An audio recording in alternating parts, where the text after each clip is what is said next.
Hi everyone! Over the past couple of days, we've looked at simple machines. We've looked at first, second, and third class simple machines. We've analyzed them. We now understand what they are. Today, we're going to go over just reviewing a couple of different simple machines. Remember, we have a lever, we have a hinge, we have a screw, we have pulleys. We have all of these different simple machines that we can use individually or create some big system using a whole bunch of different ones.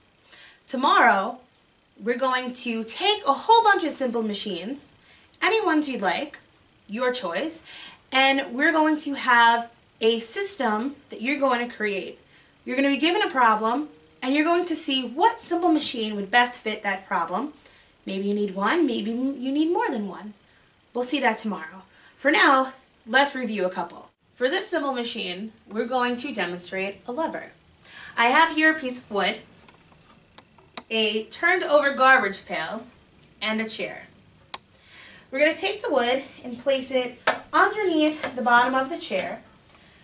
If I push down on the wood, what do you suppose will happen? Knowing what a lever is and what purpose it serves, what do you predict will happen to the chair?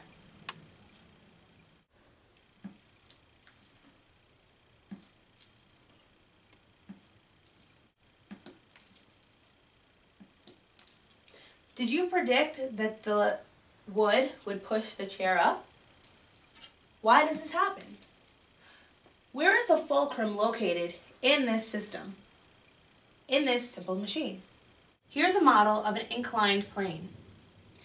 What will happen when I place this glass case on the top of the inclined plane and let go? What is an inclined plane supposed to do when something's at the top of it?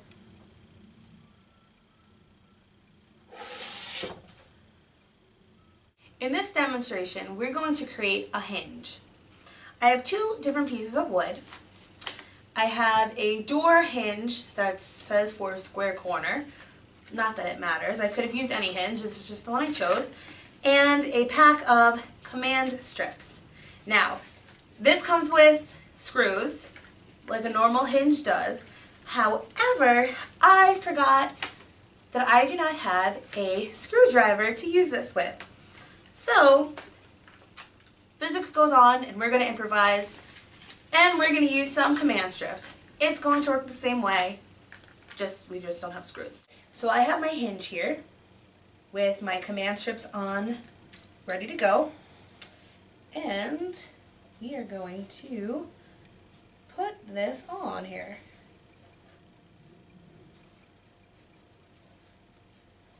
Essentially. Close that up. Boom.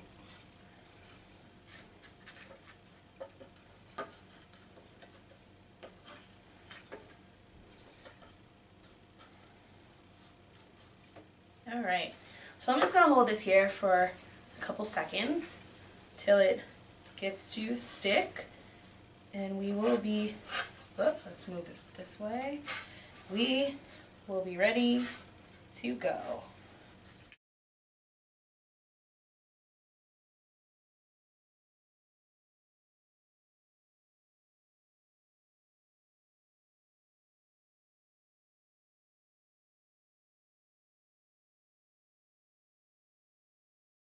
Now that our command strips are intact, let's look at our hinge.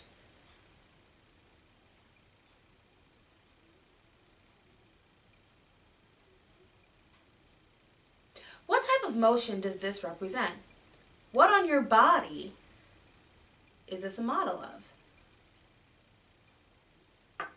The hinge acts as the joint in your elbow.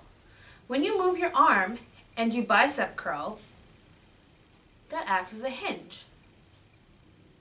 Look at the fulcrum, effort, and resistance in this arm lever.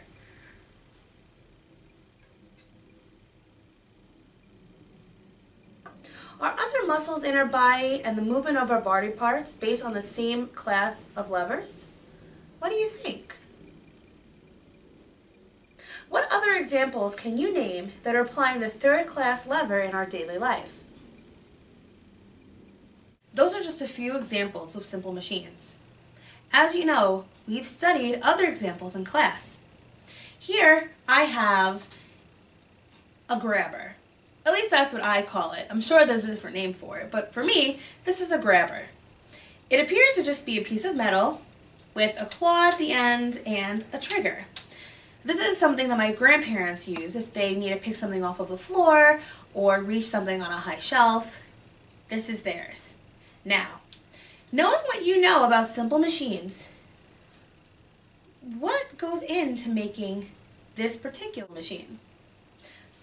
I'm pulling the trigger and we see that the claw is moving. What do you suppose is inside this metal bar?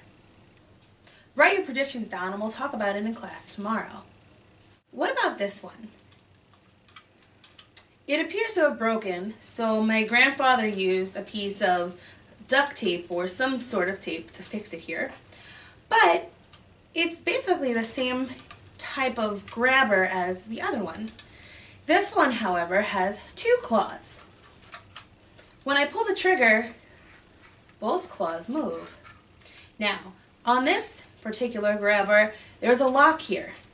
If I push the lock, I'm not able to pull the apparently the lock is not very sturdy, so let's try it again. If I pull the lock and I'm pulling on the trigger, notice my claws are not moving. What's going on in this particular machine?